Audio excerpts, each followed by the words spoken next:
Personne de ma famille n'est venu à ma remise de diplôme. Mon mari et mes enfants ont préféré le baptême de mon neveu. Puis, 60 appels manqués de mon mari avec ce message: « Viens vite, c'est une urgence. Merci d'être ici avec moi aujourd'hui. J'espère que tu passes une journée merveilleuse où que tu sois. J'aimerais que tu partages dans les commentaires depuis quelle ville ou quel pays tu nous regardes et quelle heure il est là-bas. Maintenant, commençons notre histoire ensemble. Je m'appelle Chloé, et à 45 ans, j'étais assise sur un banc de bois usé dans le grand amphithéâtre de la Sorbonne, un lieu hanté par les fantômes de siècles de savoir. L'air était épais, chargé d'un mélange de poussière ancienne, de parfums coûteux et de cette électricité palpable qui précède les grands moments. Autour de moi, des centaines de visages rayonnaient d'une anxiété joyeuse. Des familles entières étaient venues, chuchotant, agitant de petits éventails pour combattre la chaleur de ce mois de juin parisien, les yeux rivés sur l'estrade monumentale. C'était le jour de la proclamation des résultats de l'agrégation, le concours le plus redouté, le plus prestigieux de France. Pour moi, ce n'était pas seulement un examen. C'était l'aboutissement de cette année de ma vie. Cette année volée au sommeil, au week-end, aux vacances, aux soirées en famille. 7 ans plus tôt, à 38 ans, j'avais pris la décision la plus folle de mon existence. J'allais quitter la voie confortable mais morne de mon poste de responsable communication dans une PME lyonnaise pour poursuivre le rêve que j'avais enterré sous des couches de responsabilité d'adulte, devenir professeur agrégé de lettres modernes. Mon mari, Laurent, m'avait souri, un peu vaguement, et m'avait dit: « Si c'est ce que tu veux, ma chérie. » Mes parents m'avaient regardé avec une pitié non dissimulée. « À ton âge, Chloé ? C'est un caprice qui va coûter cher, » avait soupiré ma mère, tout en signant un chèque de plusieurs milliers d'euros pour qu'Antoine, mon frère aîné, puisse acheter une nouvelle cuve en chêne pour son domaine viticole en Bourgogne. Pour lui, l'argent était un investissement. Pour moi, c'était une dépense. Pourtant, j'avais persévéré. Je me levais à 5 heures du matin, le cerveau encore embrumé, pour m'attaquer à des piles de livres avant que la maison ne s'éveille. Je travaillais ma journée de 8 heures, puis je rentrais pour m'occuper des devoirs de mes fils, Thomas et Léo, avant de replonger dans mes études jusqu'à 2 ou 3 heures du matin.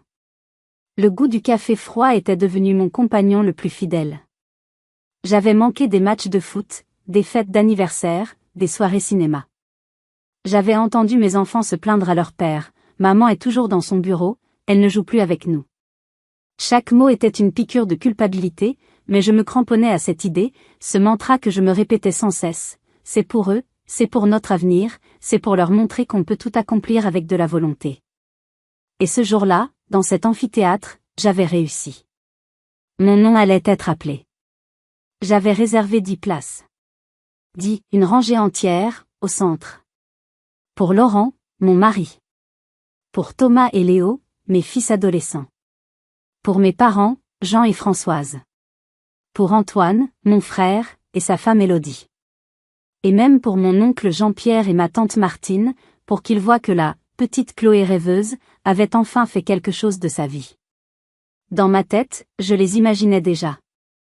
Mon mari me regardant avec fierté, mes fils comprenant enfin le sens de mes absences, mes parents, pour une fois, me regardant avec la même admiration qu'ils réservaient à Antoine.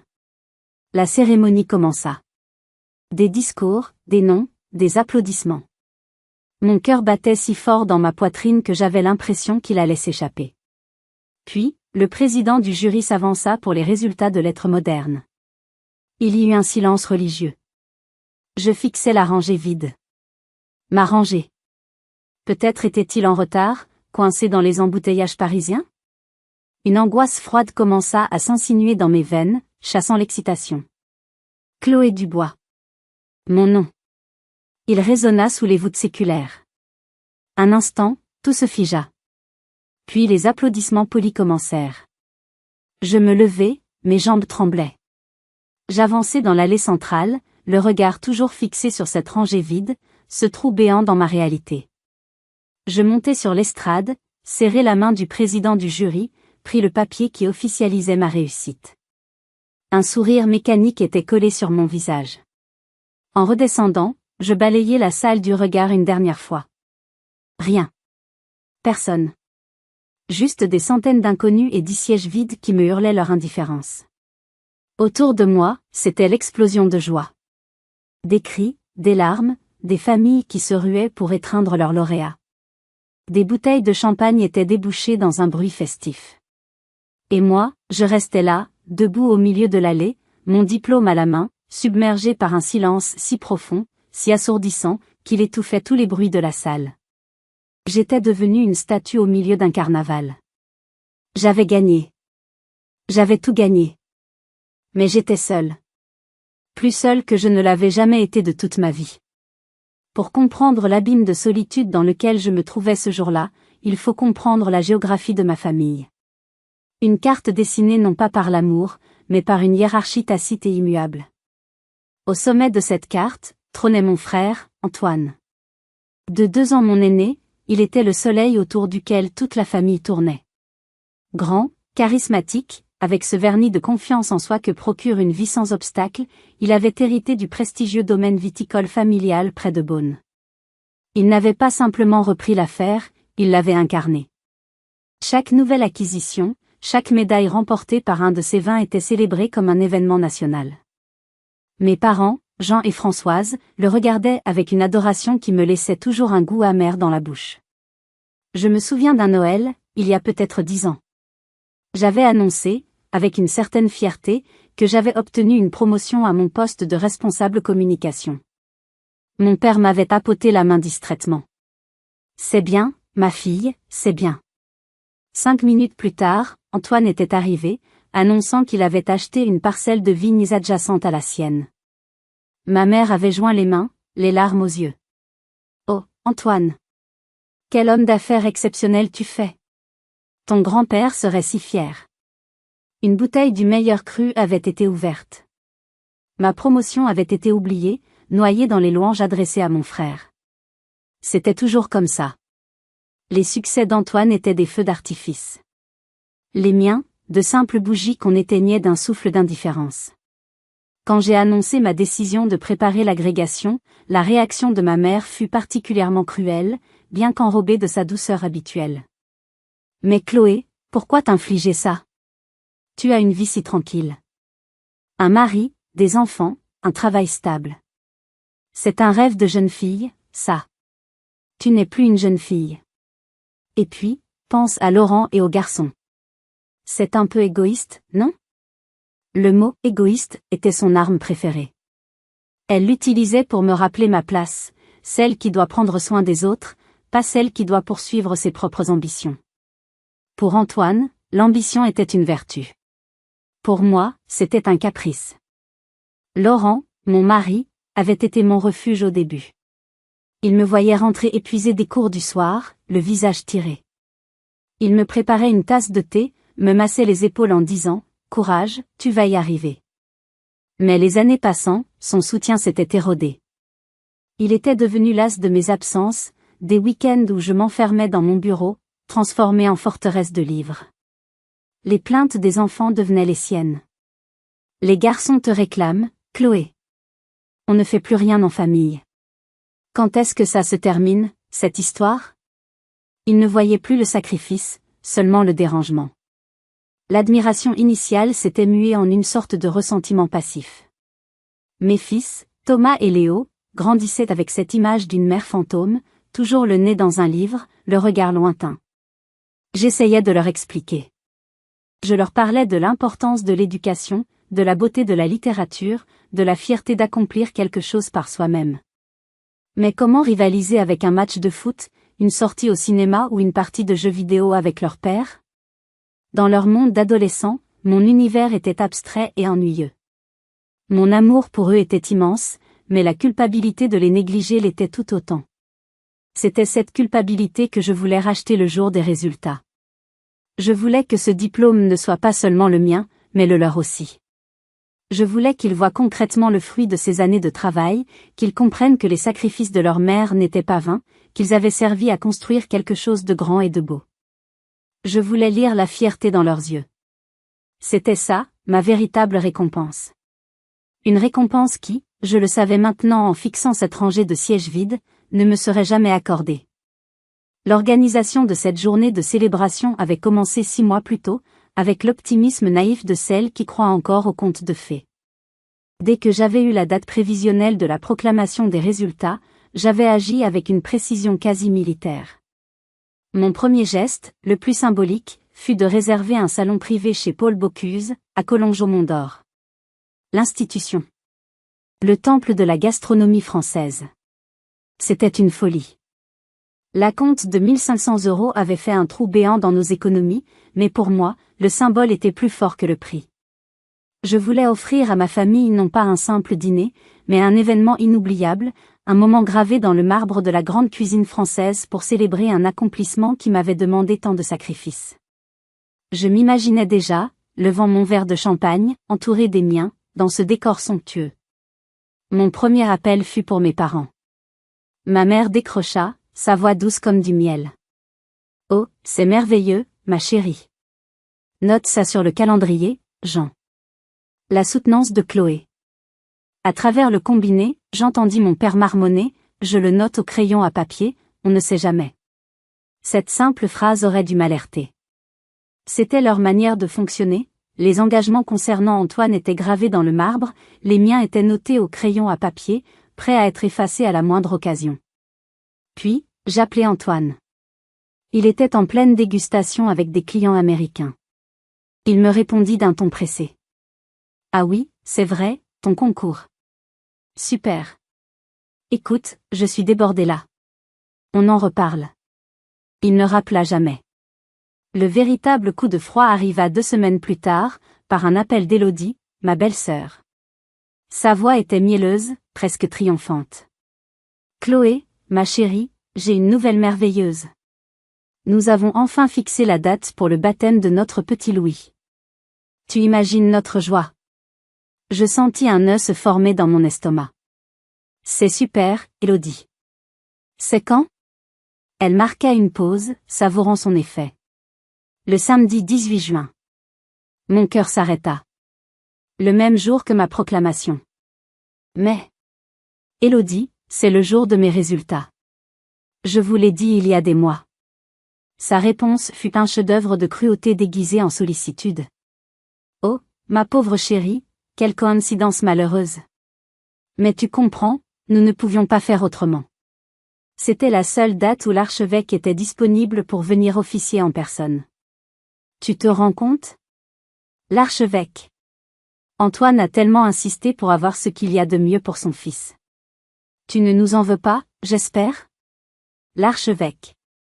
C'était un mensonge si énorme, si grotesque, que j'en restais sans voix. Ils auraient pu dire le pape, l'effet aurait été le même. Ils avaient délibérément choisi cette date, transformant une fête de famille en une démonstration de force, en une façon de me rappeler, une fois de plus, quelle était ma place dans la hiérarchie. Je raccrochai, tremblante de rage et de chagrin. J'avais passé des années à étudier les tragédies grecques, mais je n'avais jamais rien lu qui puisse me préparer à la brutalité feutrée des relations familiales. C'était une guerre silencieuse, menée non pas avec des épées, mais avec des calendriers, des oublis calculés et des excuses mielleuses. Ce jour-là, j'ai compris que mon dîner chez Paul Bocuse n'était peut-être qu'un rêve. Un rêve cher payé, dont j'allais probablement être la seule convive. Les nuages ne faisaient pas que s'amonceler, l'orage était déjà là, juste au-dessus de ma tête, et j'étais seule, sans parapluie. Le téléphone me semblait peser une tonne dans ma main, mais je devais essayer. Je devais entendre la voix de ma mère. Une partie de moi, la petite fille qui sommeillait encore en moi, espérait un miracle, une prise de conscience, un sursaut d'équité. J'appelai. Maman, Élodie vient de m'appeler. Ils ont mis le baptême le même jour que ma soutenance. Ma voix était étranglée par les larmes que je refusais de verser. Il y eut un long soupir à l'autre bout du fil. Le soupir de celle qui doit gérer un problème agaçant. Oh, Chloé, ne commence pas à faire des histoires. C'est déjà assez compliqué comme ça. Des histoires? Maman, je vous ai prévenu il y a 6 mois. C'est le jour le plus important de ma carrière. Et le baptême de ton neveu, ce n'est pas important peut-être? Sa voix devint soudainement dure, accusatrice. Tu es toujours tellement dans tes livres, tellement sérieuse. Parfois, il faut savoir faire preuve d'un peu de souplesse. Ton frère a fait tellement de préparatifs, il y aura toute la famille, des gens viennent de loin. Tu ne peux pas lui demander d'annuler pour une formalité. Une formalité. 7 ans de ma vie, réduit à une formalité administrative. Le coup était si violent que je dus m'asseoir. Ce n'est pas une formalité pour moi. Écoute, Chloé, dit-elle, reprenant son ton mielleux de martyr, sois raisonnable. C'est pour ton neveu, le petit Louis. Pense à lui. Tu viendras au baptême, et nous fêterons ton diplôme une autre fois, tranquillement, entre nous. Entre nous, cela signifiait un café rapide lors de leur prochain passage à Lyon, une petite tape sur la joue et un « c'est bien, ma fille » expédié entre deux conversations sur les derniers exploits d'Antoine. Je savais ce que « tranquillement » entre nous voulait dire. Cela voulait dire sans importance.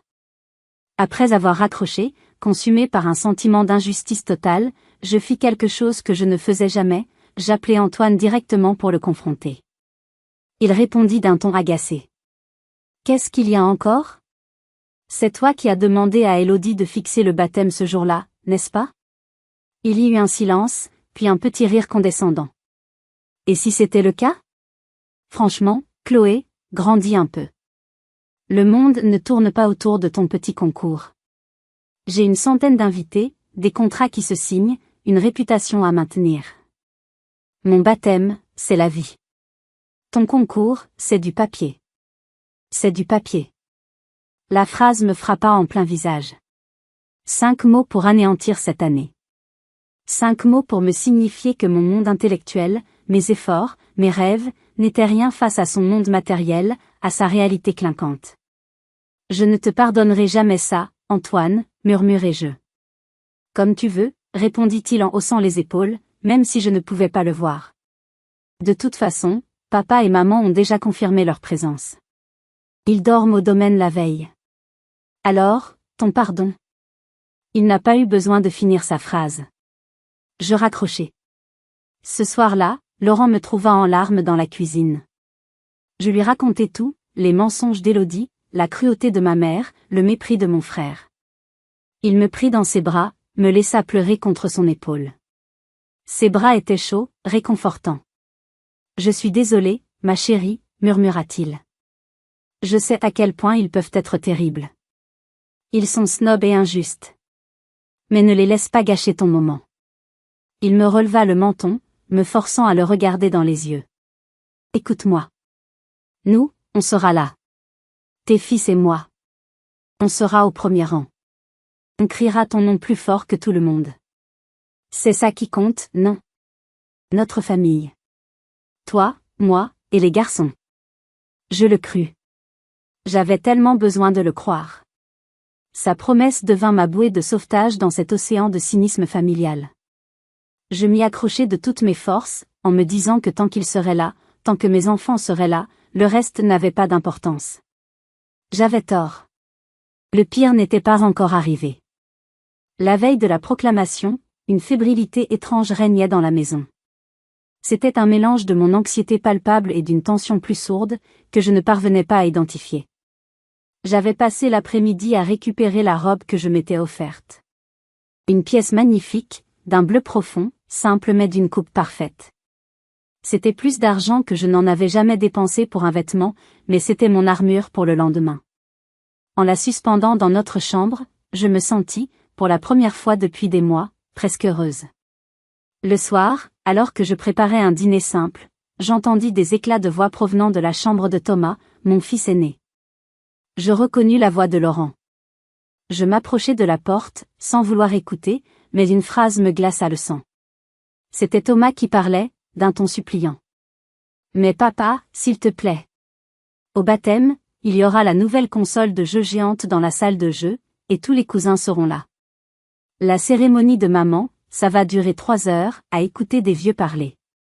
Ça va être d'un ennui mortel. » Je sentis le sol se dérober sous mes pieds. J'entrai dans la chambre. Laurent et Thomas se turent instantanément, l'air coupable. « Je peux savoir de quoi vous parliez ?» demandai-je, ma voix plus calme que je ne l'aurais cru. Laurent se racla la gorge. « De rien d'important, Chloé. Des trucs d'ado.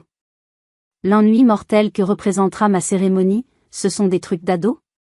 Le visage de Laurent se ferma. Écoute, il faut être réaliste. C'est vrai que ça va être long pour eux. Ce sont des enfants. Des enfants? Thomas a 17 ans. Ils sont assez grands pour comprendre ce que cette journée représente pour moi, pour nous.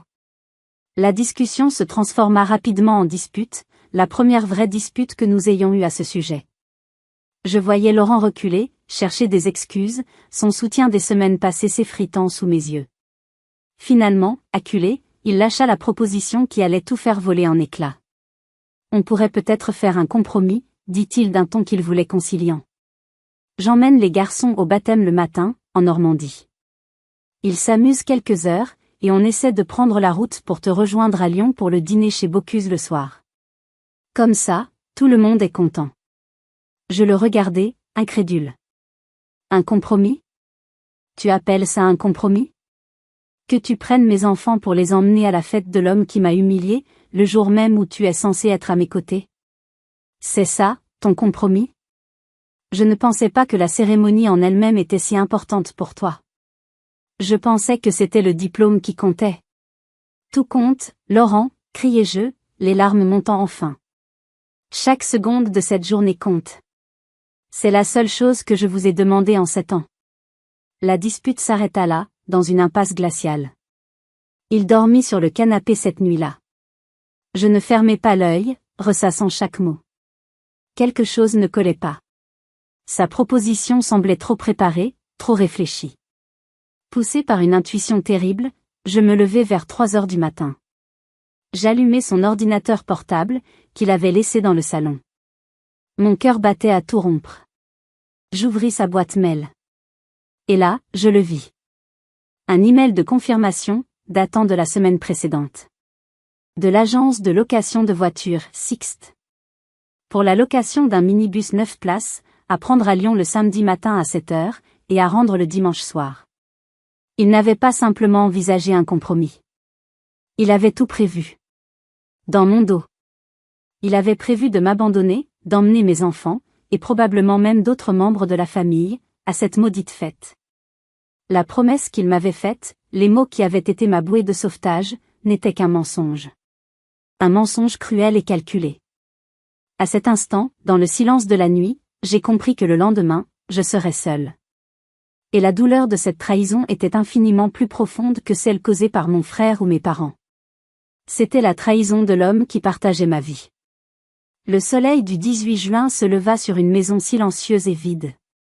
Quand je descendis dans la cuisine, une tasse de café à la main, mes pires craintes s'étaient matérialisées. Ils étaient partis. Laurent, Thomas, Léo. Disparus. Sur la porte du réfrigérateur, un simple post-it était collé, écrit à la hâte. Parti pour le baptême. On essaiera pour le dîner. Félicitations. Elle. Pas de « ma chérie ». Pas de « je t'aime ». Juste un « elle » comme la signature au bas d'une note de service. Froid. Impersonnel. Anonyme. Je décrochai le papier, le froissai en une boule serrée dans ma paume et le jetai à la poubelle. Il n'y avait plus de place pour les larmes. Une sorte de calme étrange, une résignation glaciale m'avait envahi. Je suivis le programme de ma journée comme un automate. Je me rendis à mon rendez-vous chez le coiffeur. La coiffeuse, une femme bavarde, tenta de lancer la conversation. Alors, une grande occasion aujourd'hui? La plus grande, répondis-je d'une voix blanche, sans donner plus de détails. Elle sentit mon humeur et travailla en silence. Puis ce fut le tour de la maquilleuse, qui s'efforça de masquer les cernes sous mes yeux et de me donner un air de fête que je ne ressentais absolument pas. De retour à la maison, j'enfilai ma robe bleue. Mon armure. Je me regardai dans le grand miroir de la chambre. L'image qui me fixait était celle d'une étrangère. Une femme élégante, coiffée, maquillée, mais dont les yeux étaient vides. Je sortis mon téléphone et pris un selfie, forçant un sourire qui n'atteignit pas mon regard. Je le postai sur les réseaux sociaux avec une légende vague, le grand jour est enfin arrivé. Les notifications commencèrent aussitôt à affluer. Des likes, des cœurs, des commentaires de félicitations d'amis lointains, d'anciens collègues. Chaque notification était une petite piqûre, me rappelant le silence assourdissant des personnes qui comptaient le plus. Mon amie Sophie, ma meilleure amie, m'appela. Sophie était avocate. Une femme brillante, pragmatique, qui connaissait toute l'histoire. Alors, prête pour la gloire, dit-elle d'une voix enjouée. Ils ne sont pas là, sauf. Ils sont tous partis. Laurent et les garçons aussi. Il y eut un silence à l'autre bout du fil. Puis sa voix changea, devint dure comme de l'acier. Le salaud. Écoute-moi, Chloé. Tu vas y aller. Tu vas monter sur cette estrade la tête haute. Tu ne vas pas leur donner cette satisfaction. J'ai posé ma journée. Je serai dans la salle. Cherche-moi du regard. Je serai ton public. Ces mots me donnèrent la force dont j'avais besoin. Elle avait raison. Je n'allais pas m'effondrer. Pas aujourd'hui. En arrivant à la Sorbonne, le spectacle des familles réunies me fit l'effet d'une agression physique. Des pères prenaient leurs filles en photo, des mères tendaient des bouquets de fleurs, des frères et sœurs se chamaillaient joyeusement. Je traçai mon chemin à travers cette mer de bonheur, me sentant invisible. Je trouvai ma place parmi les autres candidats. L'attente fut une torture. Puis la cérémonie commença. Je cherchai Sophie du regard et la vis, assise au fond, qui me fit un grand signe de la main et un clin d'œil. Je lui souris, un vrai sourire cette fois. Quand mon nom fut appelé, je me levai avec une dignité que je ne me connaissais pas. Je marchai vers l'estrade, non pas comme une victime, mais comme une survivante. Mon regard était fixé droit devant. Je ne cherchais plus personne dans la foule. Cet accomplissement, je le réalisais maintenant, n'appartenait qu'à moi. Je l'avais gagné seul, dans la douleur et la solitude. La poignée de main du président du jury fut ferme, son « Félicitations, madame, sincère ». En retournant à ma place, je sentis un poids s'enlever de mes épaules. Ce n'était pas le poids de la déception, mais celui de l'attente. Je n'attendais plus rien d'eux. La blessure était là, béante, mais elle était propre. Je venais de couper le cordon. La cérémonie terminée, une vague humaine de lauréats et de familles déferla sur le parvis de la Sorbonne. Je me faufilai à travers la foule, esquivant les bouchons de champagne qui sautaient et les éclats de rire. Mon seul désir était de fuir, de trouver un endroit calme pour respirer. Sophie me rejoignit, me prit dans ses bras. « Tu as été impériale », me dit-elle simplement. « Merci d'avoir été là. Ça a tout changé. » C'est normal. Maintenant, qu'est-ce qu'on fait? On va boire le meilleur champagne de Paris en ton honneur? Je secouai la tête. Il faut que j'appelle Bocuse pour annuler la réservation. Je ne peux pas y aller seule. Tu n'es pas seule, je suis là. Je sais, mais, pas ce soir. J'ai juste besoin d'être seule. Vraiment. Elle comprit. Elle me serra une dernière fois la main. Appelle-moi si tu as besoin de quoi que ce soit. N'importe quoi. N'importe quand. Elle s'éloigna et je me retrouvai de nouveau seule, mais c'était une solitude choisie cette fois. Je m'assis sur le rebord d'une fontaine, dans une cour tranquille. Le bruit de l'eau couvrait les rumeurs de la fête. C'était fini. Je sortis mon téléphone de mon sac. Je l'avais mis en mode « ne pas déranger » avant la cérémonie. En le rallumant, il se mit à vibrer frénétiquement, comme s'il avait une crise d'épilepsie. L'écran s'illumina, affichant une liste interminable de notifications. Mon cœur se serra. Une peur primale, irrationnelle, me saisit. 60 appels en absence de Laurent. 25 messages WhatsApp non lus. Mes doigts tremblaient en ouvrant l'application de messagerie. Les messages défilaient, de plus en plus paniqués. Chloé, rappelle-moi. C'est important. Chloé, je t'en prie, réponds. Bordel, mais qu'est-ce que tu fous? On a un problème. Un gros problème. Le dernier message, envoyé il y a à peine 5 minutes, était entièrement en majuscules, comme un cri. Chloé répond bordel. C'est une urgence. On a besoin de toi. Viens tout de suite au domaine. Toute ma colère, ma résolution, ma froide dignité, tout s'évapora en une seconde. Remplacé par une terreur glaciale. Une urgence. 60 appels. Ces mots ne pouvaient signifier qu'une chose, un accident. Un des enfants. Mes parents. Laurent.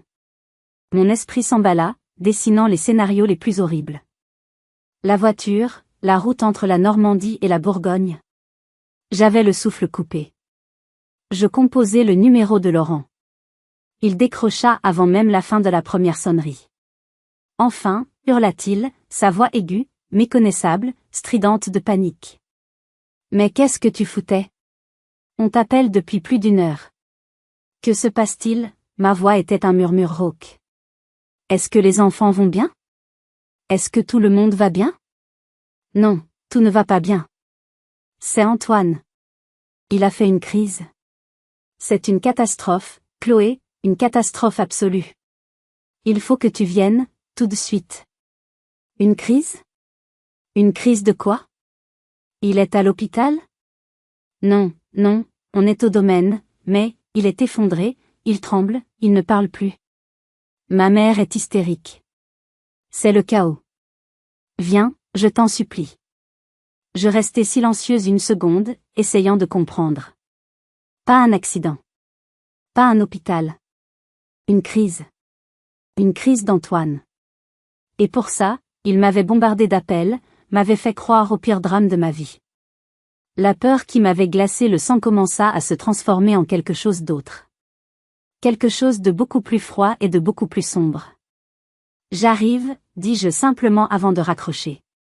Je me levai, ma belle robe bleue semblant soudainement être un déguisement ridicule. Je marchai d'un pas rapide vers le parking, non plus poussé par l'angoisse d'une mère, mais par la curiosité morbide d'une spectatrice qui s'apprêtait à assister au dernier acte d'une farce tragique. Le trajet de Paris jusqu'au domaine en Bourgogne fut un cauchemar réveillé. Je conduisais à une vitesse déraisonnable, ma robe de cérémonie se froissant contre le siège en cuir de ma vieille voiture. Chaque kilomètre qui défilait était un mélange confus d'images. Le visage de mes enfants, la voix paniquée de Laurent, et cette question lancinante, quelle sorte de « crise » pouvait mettre toute une famille dans un tel état? Je m'imaginais le pire, une crise cardiaque, un AVC. Malgré ma colère, une part de moi, conditionnée par des années de dynamique familiale, était prête à pardonner si le drame était réel. En arrivant devant les grilles monumentales du domaine, le premier indice que quelque chose clochait me frappa. Il n'y avait pas d'ambulance. Aucune voiture de médecin. Juste des dizaines de voitures de luxe garées le long de l'allée. J'entendais de la musique. Pas une musique funèbre, mais une musique de cocktail, étouffée mais bien présente. Je me garai et entrai dans la maison. Le hall était vide, mais les bruits de la fête provenaient de la grande terrasse à l'arrière. Des rires, des tintements de verre. C'était surréaliste. Je traversai le grand salon, et c'est là que je les vis. Ils n'étaient pas dans une salle d'attente d'hôpital, mais regroupés dans le petit salon de la bibliothèque, comme pour une réunion de crise. La scène était digne d'une pièce de théâtre. Antoine était allongé sur un divan en velours, un gant de toilette humide posé sur son front. Ma mère était à ses côtés, lui caressant la main d'un air tragique. Élodie, sa femme, se tenait près de la fenêtre, le dos tourné, secouée par des sanglots qui me semblaient étrangement performatifs. Mon père et Laurent se tenaient debout, l'air grave et impuissant. Laurent me vit le premier et se précipita vers moi. « Chloé, Dieu merci tu es là. » Je le repoussai doucement. Mon regard balaya la pièce. Pas de sang, pas de médecin, juste du drame. « Explique-moi, dis-je d'une voix que je ne me connaissais pas. Une voix dénuée de toute émotion. C'est Laurent qui raconta, à voix basse, comme s'il me confiait un secret d'État. L'urgence, la catastrophe, la voici. Pendant le discours de remerciement après le repas, Antoine avait aperçu son principal concurrent américain, qu'il avait invité par pure ostentation, en grande conversation avec son meilleur œnologue. Dans son esprit, une seule explication possible, un complot pour débaucher son employé le plus précieux. La paranoïa l'avait submergé. Il avait blêmi, s'était interrompu au milieu de sa phrase, et s'était effondré, ruinant, selon les mots de Laurent, la magnifique ambiance de la fête. Je restais sans voix. Je les regardais tous. Ma mère qui couvait son fils de 48 ans comme s'il était un enfant fragile. Élodie qui pleurait sur une humiliation sociale. Mon père qui semblait paralysé par la situation. Et Laurent, mon mari, qui me regardait avec des yeux de chien battu, attendant de moi que je comprenne, que je console, que je répare. Et soudain, le barrage céda. Mais ce ne fut pas un flot de larmes. Ce fut une vague de rage. Une rage froide, pure, et incroyablement lucide. Je fis quelques pas au centre de la pièce. Alors, commençai-je, et ma voix, bien que basse, porta dans tout le salon. Laissez-moi récapituler. Tous les regards se tournèrent vers moi. Je viens de passer la journée la plus importante de ma vie professionnelle. Seul. Pendant que vous étiez tous ici, à célébrer un baptême que vous avez délibérément programmé pour saboter mon succès. Vous m'avez ignoré, méprisé. Et ensuite, vous me faites croire à une urgence vitale, vous me faites conduire pendant 3 heures dans un état de panique absolue, parce que monsieur a fait une crise d'angoisse? Parce que son petit ego de millionnaire a été froissé? C'est ça, votre grande tragédie? Ma mère se leva d'un bond. Chloé. Un peu de compassion. Ton frère est très fragile, il est sous pression. Fragile? Je ris. Un rire sec, sans joie. Ne me parle pas de fragilité. J'ai passé 7 ans à jongler entre un travail, des enfants, et des études qui m'ont presque tué. J'ai sacrifié mon sommeil, ma santé, mon temps avec mes propres enfants. Et aujourd'hui, j'ai gravi mon Everest, seul. Alors votre petite colline de paranoïa, gardez-la pour vous. Vous êtes pathétiques. Tous. Je les regardais un par un. Antoine qui me fixait depuis son divan, la surprise remplaçant la langueur. Ma mère, la bouche ouverte, scandalisée. Laurent, le visage décomposé. Je m'en vais, dis-je. Et ne me rappelez plus.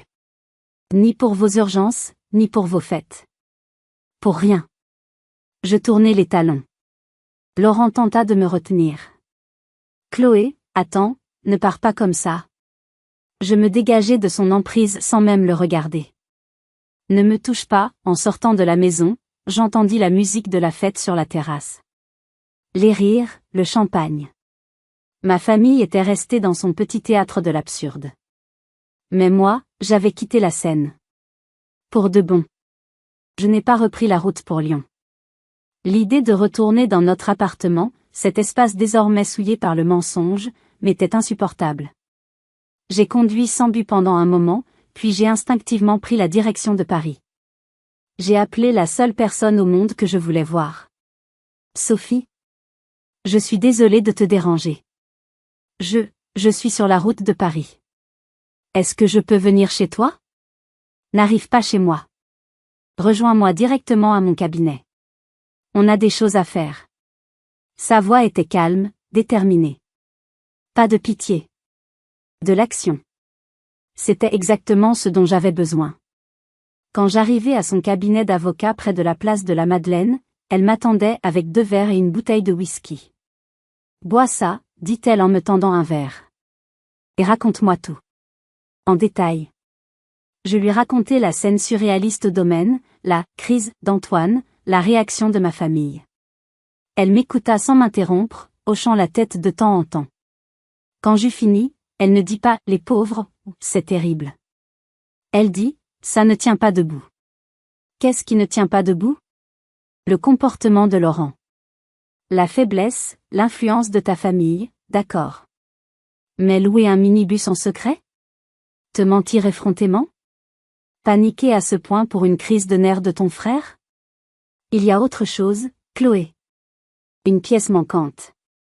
Un homme ne devient pas un paillasson du jour au lendemain sans une très bonne raison. Et cette raison, c'est souvent l'argent. Ces mots firent écho en moi. La phrase de Laurent me revint en mémoire, « Tu ne comprends pas ce qu'il a fait pour nous. » Maintenant, continua Sophie, on arrête de subir, et on commence à chercher. Tu vas rentrer à Lyon demain, quand il ne sera pas là. Tu vas chercher des documents. Relevés bancaires, correspondance, tout ce qui te semble étrange. Tu es une chercheuse, Chloé. Tu viens de passer 7 ans à analyser des textes. Considère ta vie comme ton nouveau corpus d'études. Cherche les non-dits, les incohérences. Le lendemain, armé de cette nouvelle détermination, je suis rentrée à Lyon. La maison était vide. Laurent m'avait laissé un message disant qu'il restait en Bourgogne pour calmer les choses. Parfait. Je me suis mise au travail. J'ai commencé par son bureau. Au début, rien. Juste les factures habituelles, les papiers de la banque. Puis, au fond d'un tiroir, sous une pile de vieux magazines, j'ai trouvé une chemise en carton que je n'avais jamais vue. À l'intérieur, des documents concernant une société dont j'ignorais l'existence, Innovatech Solutions. Et des lettres de mise en demeure. Des factures impayées. Des menaces de poursuites judiciaires. La société était en liquidation. Je me suis assise, le souffle coupé. Laurent avait monté une start-up dans mon dos. Et elle avait fait faillite. Mais je n'avais pas encore toute l'histoire. Il me manquait le lien avec Antoine. Je me suis souvenu d'un nom que Laurent avait mentionné une ou deux fois, un ancien associé avec qui il s'était brouillé, Jérôme. J'ai trouvé son numéro dans un vieux répertoire. J'ai mis au point un scénario. J'ai pris une voix neutre, professionnelle. Bonjour monsieur, je suis Chloé Dubois, du cabinet d'Audit Legrand. Nous travaillons sur le dossier de liquidation d'Innovatech Solutions et nous contactons les anciens associés. Pourrions-nous vous poser quelques questions? Jérôme, surpris, accepta. Je l'interrogeai sur les finances de la société. Il était amer. Il me parla des mauvais investissements de Laurent, de sa gestion catastrophique. Et les dettes, demandai-je. Comment ont-elles été réglées? Ah, les dettes. Il eut un rire sans joie.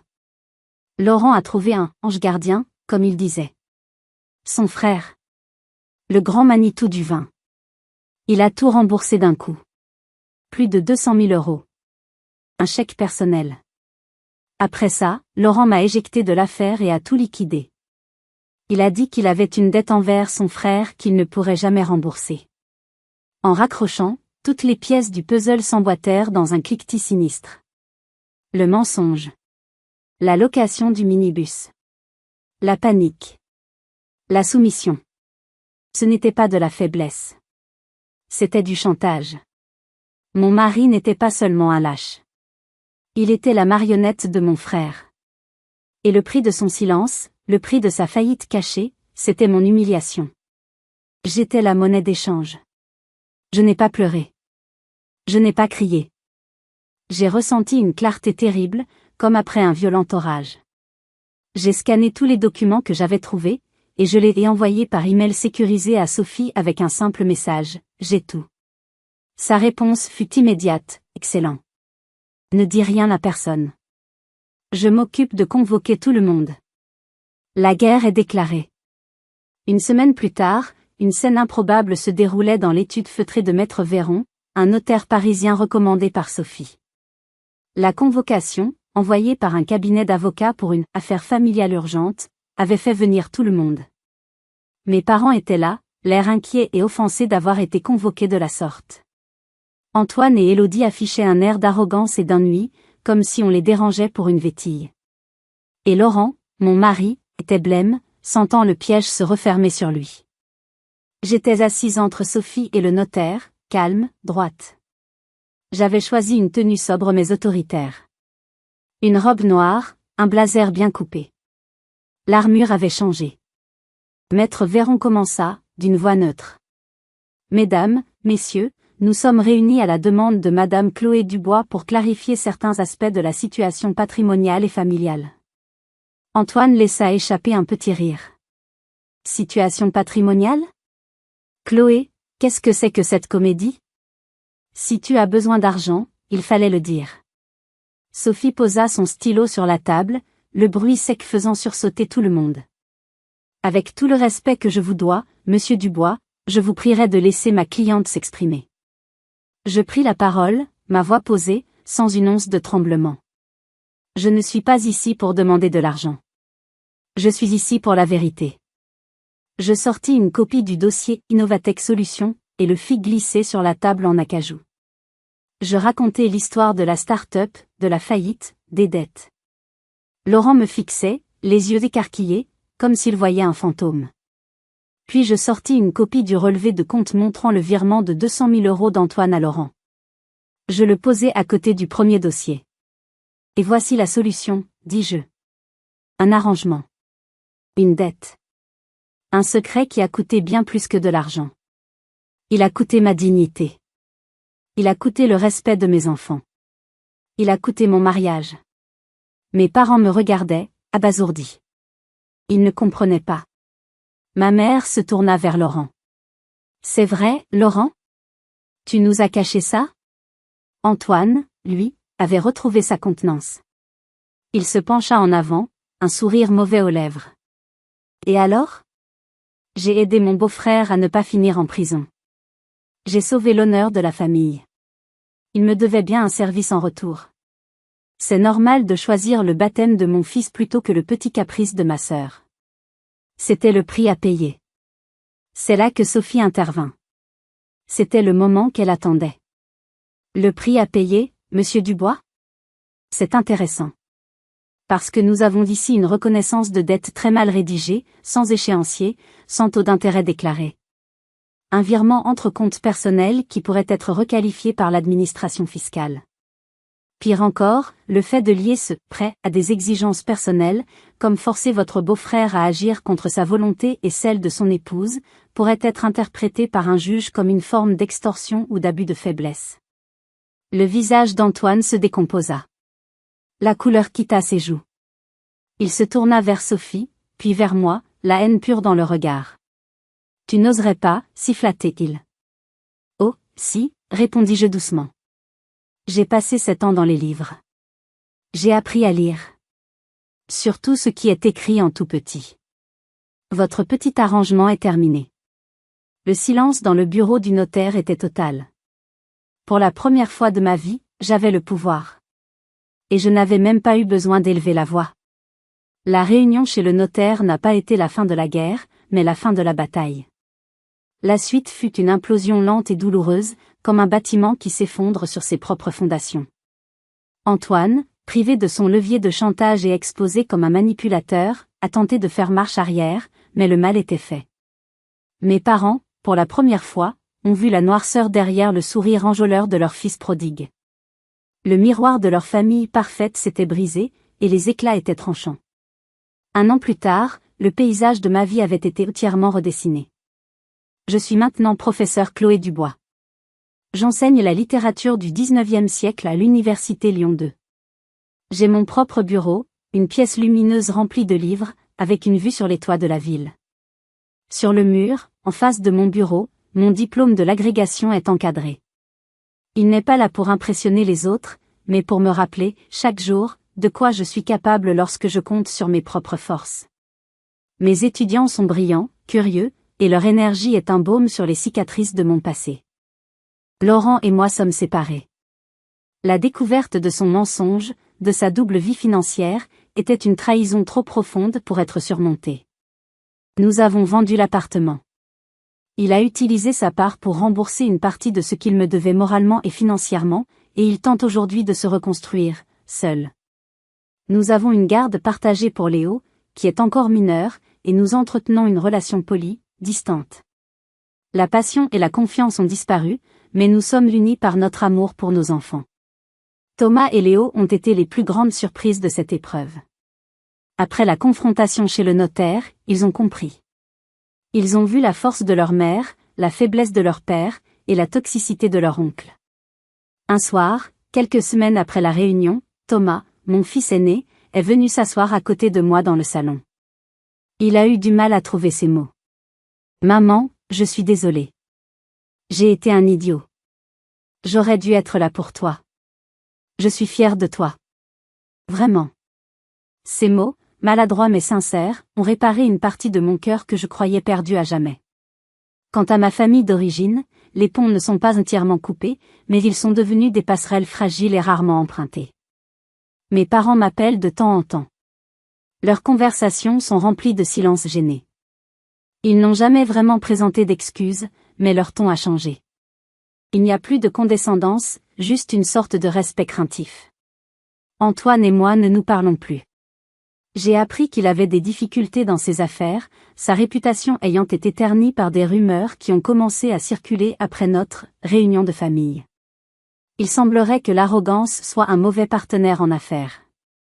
Ce soir, je suis assise dans mon nouveau bureau, la journée de cours terminée. Le soleil couchant projette une lumière dorée sur mes livres. Je ressens une paix que je n'avais pas connue depuis des années. Mon téléphone vibre sur la table. C'est un message de Laurent. Les garçons et moi, on vient dîner ce soir. Si tu es d'accord. Je regarde le message, puis mon diplôme sur le mur. Le vide laissé par les sièges de la Sorbonne a été comblé, non pas par le pardon, mais par le respect de soi. J'ai appris que la vraie famille n'est pas toujours celle du sang, mais celle qui se présente pour vous, qui vous applaudit dans vos triomphes et qui vous tient la main dans le silence. Je souris. Je prends mon téléphone pour répondre. L'avenir n'est plus une page blanche angoissante, mais un livre ouvert que j'ai hâte d'écrire. Et cette fois, je suis la seule auteure.